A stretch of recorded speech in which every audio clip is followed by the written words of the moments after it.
It's 8:30 and a good Sunday morning to everyone. I'm Dennis House. Welcome to a special edition of Face the State from the state capitol, where we are breaking down Governor Lamont's very first and somewhat controversial budget speech. And with us today, as they are on all occasions like this one, David Stemerman. He is a Republican, Face the State analyst, former candidate for governor, and Joe Ganim. He is a former Democratic candidate for governor and currently the mayor of Bridgeport. Gentlemen, good to see you back here again today. And Mr. Stemerman, I'll begin with you because I noticed that the mayor was clapping a lot during the governor's speech. You were not. What was the biggest thing that you found wrong with what he talked about in his budget address? He talked about in his budget address that he didn't want this to be Groundhog Day, with the same problems that our state is facing again and again and again. And when Joe and I were campaigning, we saw that this state wanted change.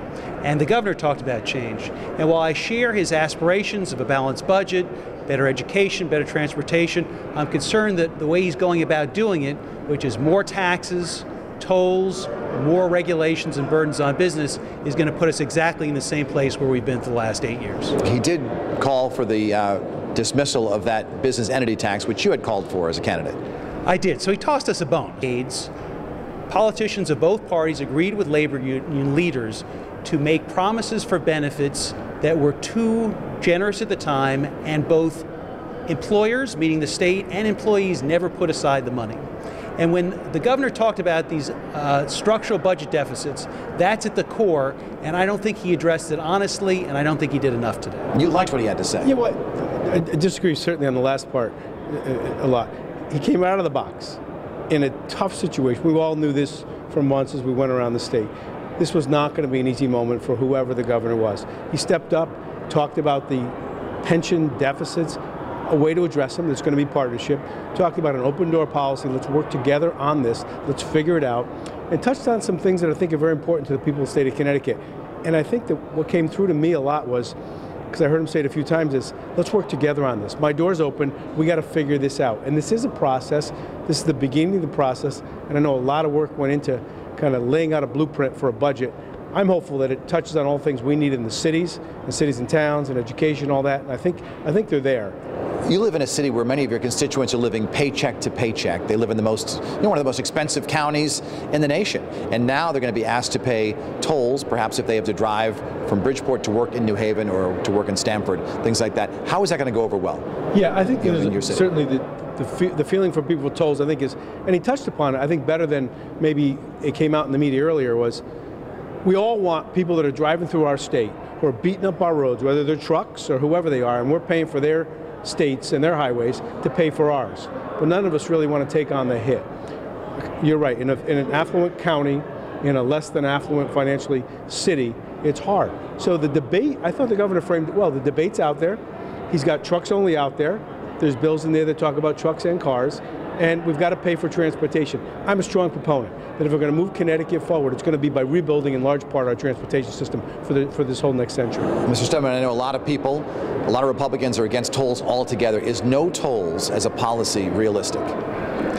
I share the governor's goal to rebuild our transportation infrastructure. And this is one of the topics that Joe and I agree with. I went to Bridgeport and I talked about what it would mean for the city if we could get the train there in 45 minutes, if we could get I-95 moving again, if we could get an airport in the area. We need to be able to do that. But the way that we're going to do it, and again, I'm glad that the governor spoke about it, is with public-private partnerships.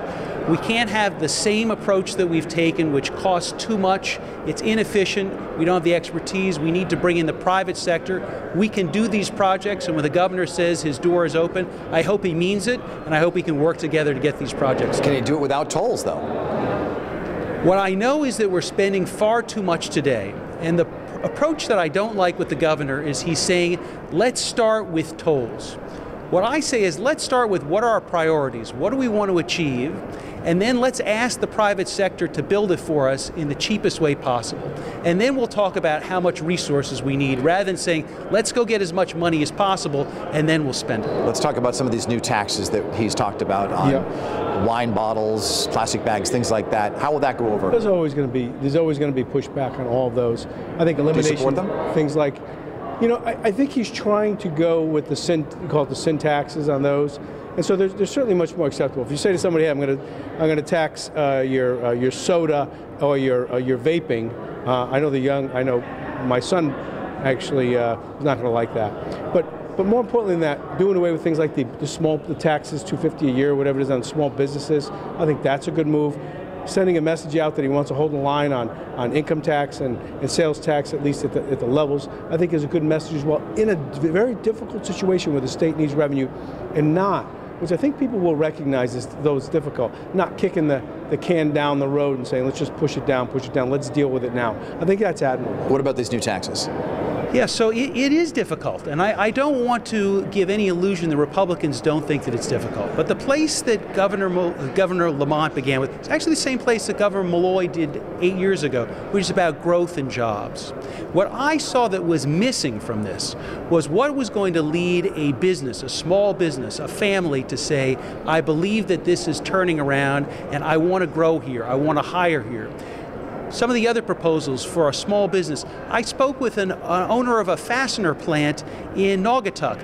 South Carolina is trying to get him to move, and what he hears now is he's got a higher minimum wage, he's got family medical leave.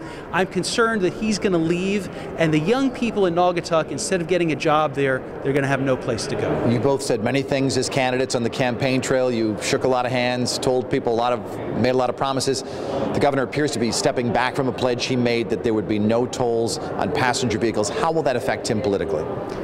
I think that what's critical is establishing a relationship of trust. You know, I'm a father of 5 children, I have a wife, and I ran a business. And you begin with a relationship of trust. Part of the idea as a business person coming in from the outside is say, you're going to take our word seriously. I'm concerned that when you say one thing on the campaign trail and immediately coming out saying something else, it undermines that trust, which is so important for us to overcome these difficult challenges. Will that hurt him? It's going to have to play out in the General Assembly and the popular opinion, but I think really getting this budget balanced, and it sounds like there's a real commitment to do that.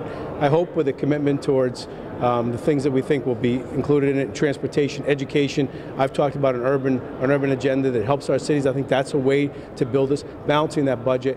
His open door policy, give and take over these next couple of months are going to really make a difference, I think, and hope and be a part of putting Connecticut back on track. And as I understand, the tolls wouldn't take effect until 2023, so he would either be Governor Lamont would either be in a second term or would have a new governor.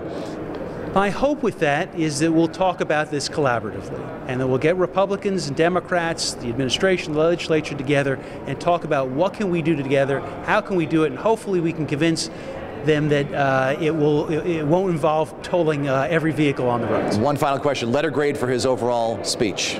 Well, I thought he gave a very good speech. And you know, like an A? Yeah, I'd give him an A. Substance, and then the homespun person kind of came through. I thought that was nice, and he talked to the audience, both in the in the chamber and hopefully to the people. He does have that charm. I'd give it an incomplete. Incomplete, all right. I view that there's still more that we need to learn. David Stemerman, Joe Ganim, always a pleasure to have you on, and we'll see you again soon.